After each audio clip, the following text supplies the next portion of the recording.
So hi everyone, this is Lolly at Creativation. I'm at the Ranger booth and I'm just pulling back so you could just see kind of the range here. The range at Ranger. Kimberly here is going to just play around with some of the alcohol inks. These are the pearls. Are these fairly new? Yeah, the pearls have been out for a while. There's some new colors that just came out, but this is Intrigue. This is a really pretty pink color. Okay. So I'm just putting a little bit of that down. And you taught a class too, taught right? a class yesterday. Does anybody remember what I said? It was the most important takeaway yesterday when you're using pearls. Make sure you use alcohol blending solution. Right, because alcohol does not work with pearls. See how pretty that is? It's got that gorgeous shimmer. So, you have to use blending solution with the pearls, because if you try to use alcohol, it just kind of clumps up and it doesn't move very well. So don't be cheap. You got to use the yeah, and that's I think the good stuff. is a mistake that people make when they try the pearls, is because they just try to put alcohol down, and then they're like, well, you know, they don't work for me. And then does this work really well on dark cardstock as well? Yeah, I'll show you. Well, are you probably using what, Yupo paper or? This is Yupo, yeah. Okay. So now I'm just blowing some around, like I'm not trying to get anything real specific. But this is I like this alchemy too with the yellow. So it's really important to shake these up because they have that pigment inside, and you can see it settle in the bottom of the bottle. So you have to shake that up really, really well. It almost looks like a layer of a different color paint, right? It looks light. You can see, for example, this one, you see how that light area down there is where all the pigment has settled, and you have to shake them up really, really well. It's just so beautiful. And you can layer these. I could go and put some of my yellow. This is the alchemy on top of that pink. And again, I'm using blending solution. And then the colors will mix a little bit. You get kind of that pretty, almost like peachy color. I could see that bulb syringe being very helpful. I think I would get hyperventilated trying to do a straw. Yeah, this is a little warm up. I feel like a little bit, but I can do better than this. I promise y'all. So blending solution, important when you want to get it to move. But I like how the colors kind of blend. Transparency. Yeah, isn't that pretty? Yeah. Oh wow. So let's just say I didn't like that part. I can always put my blending solution down and kind of blow that away. This seems like very relaxing. It is. It is. Playtime. You can be okay with it not being what you envisioned in the first Exactly. Well, I think you just kind of play and let it tell you what to do with it, right? Yeah. It takes. told us in class yesterday, I and did. it was kind of hard for me, who's like, tell me what to do and I'll do it. So you can keep moving these. Every time you put down your blending solution, you can keep moving the ink. So even if I put this away for a few weeks, I could come back to it and just keep moving it around. That is really every awesome. time you add. Well, it's beautiful. It's so beautiful. The ink doesn't really dry right now. That's not. It dries. I does. mean, right now when you're pressing that, is it drying and you can put a solution on it and then it would get wet again? Yeah, it'll dry completely within seconds. Really. Okay, it dries very okay, fast, but it's reactivated by the blending solution. Okay. So, That's just like this gorgeous. is totally dry over here. I can put my finger on it And see it's totally of course dry. my camera angle won't pick it up, but it's very pearly, right? These are the pearls, yeah. so. Let me tilt it a little bit. You And see the- that? Oh yeah, it's shimmery. Yeah. That's so pretty. Yeah. And the paper, ma'am, is a special type of paper? Yeah, this is Yupo paper. This is a synthetic paper. It's almost like plastic. It's real hardy. It doesn't tear It's anything. almost like a slick. You can use both sides of it. So yeah, you can take. See how that feels? Oh yeah, it's kind of like photo paper. It's non-porous. It's So not it's as it's glossy. kind of like like photo paper. Photo paper. It's almost like a semi or a satin Right. finish. If you're thinking of paint, there's eggshell, and there's satin, gloss, semi-gloss gloss. This is more like the satiny. Yeah. But it has a really nice feel to it. For those of you who are very tactile, like me, you would love the feel of this paper. It almost feels like a plastic paper hybrid. I don't know. It really is plastic. And see how it just starts to True. really. Oh, that is really pretty. This is I what can she just- calls just playing, and you can see this how is just playing. it's just gorgeous. Moving the ink out.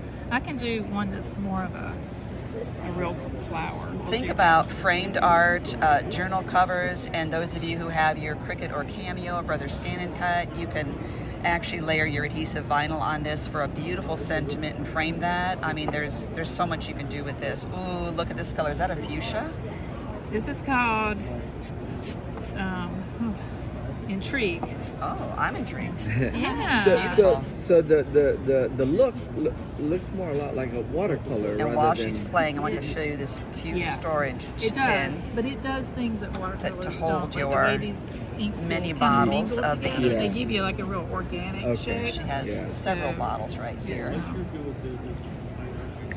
Now I'm going to have to pause this and switch to my camcorder. Okay, so here we have part of the booth here. We've got the alcohol pearls. This is what she was just dealing with right there. And the mixatives. And just general alcohol ink colors right down there. Look at those vibrant colors. Ah, it's just gorgeous, stunning. Come around here, you'll see some of the artwork. This is what I want to focus on to show you this. And I know there's the light coming down. We have to have unusual lighting in here, and so it makes it kind of difficult. But this is, look at this. This is like glitter paper. I hope that picks up. It's like a silvery glitter paper, and they've done, looks like they took a brush to put the alcohol inks on. This is just dropping it on. So cute. I need my pencil pointer. Oh, look at this. Isn't that sweet? So you can use your alcohol inks, and then you can cut these images out. You can die cut. You can cut them out on your electronic die cutting machine, not die cutting, electronic digital cutting machine. There's all kinds of possibilities here. Amazing. Or just frame it like this. And look at that, looks like water. So they have all the papers, you know, there's a lot. Let's focus on Tim. There's Tim. He is not coming to my understanding.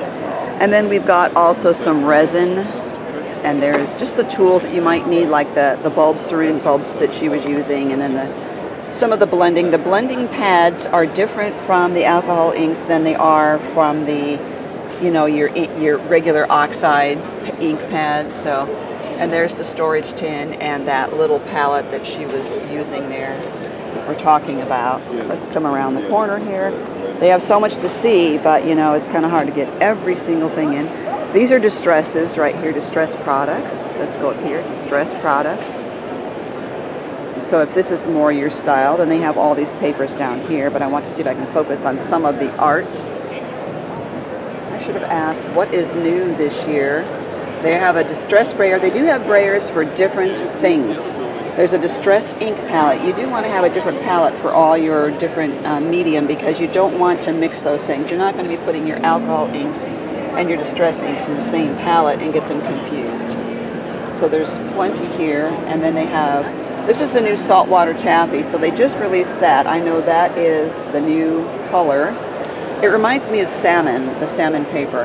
And look at all these. This is a beautiful way to do the inks. They just sponged it over and then stamped on top of that. Let's give you an example, for instance, like that. You see how they stamped over there with additional color? That makes a really pretty, and even the paper hole reinforcer is also inked. Very cute. Mixed color. Okay, we're gonna come over here. Let's see what we see here, some mixed media. Various distress inks and crackle paste, texture paste. Rock candy, I'm not familiar with that one. Grit paste, collage medium, have some of that. They have tins to store almost everything. This is interesting. We got the Distress Oxide Custom Blend. So you can use your own re-inkers and make your own blend. So let's come down. Sorry for the dizziness. If any of this you want to see better, all you have to do is replay this video and do it at like 3/4 speed, half speed, and then that will help you to come in here and see them longer, or pause the video too. So all kinds of styles here. So no matter what your style is, you can find something in Ranger that will really float your boat. And these are just archival inks. I am just now getting into archival inks, so I will be using them more. I know you can use them like on journal covers that are faux leather, excuse me. And these are Wendy Vecchi archival inks, which are a different color line than Tim Holtz ones. And these are her cards. Very cute. Oh, I see some really vibrant colors. I just think the colors of these inks are wonderful. This is whole Wendy Vecchi display area here. You may be familiar with her station for stamping her board. Very cute. Oh, I love this pencil bag. Now we have the Dina Wakley, because there's a lot. Ranger has a whole lot of lines here, and this is just some of her products here. So she has taught classes at Creativation in the past. A lot of her. Look at this brush. That is awesome. Putting my hand here for comparison for size. And again, my hands are still inky from previous. Oh, look at this. My hands are still inky from my classes. These are like watercolor paper. And she likes to use many types of different mixed media papers. So she could have canvas, she could have watercolor paper. She could have, what does she use? She's used burlap. She's used all sorts of different medium for her pages. I think she's even had some fabric pages. Oh, there's those cases. They're so cute. These are those cases that pop up into it's like a pencil case, and you pull the sides down and you can see your pencils. They've got them on stock here. Very cute. You didn't see me in class. Well, you did. The class that I just posted yesterday, I was wearing a Ranger apron at my class. Very handy. And then we've got Simon Hurley and his products here. So let's get over here. We'll see Simon Hurley right there. So we're going to walk. There's also some Dilutions products. Many of you love her style. There's Diane Reevely. Oh, there's that pencil case. So when you fold it up, it holds all your pencils, and then when you pull it down, you can actually access your pencils or pens or markers. Diane Reevely has such a beautiful, vibrant, colorful, playful style, and she has a lot of TNs, creative journals. Her journals are amazing no matter what your style is because they open flat. So there's something to consider. So we're going to stop this video now and move on to the next booth, but I hope you enjoyed it and are coming along on this journey with me.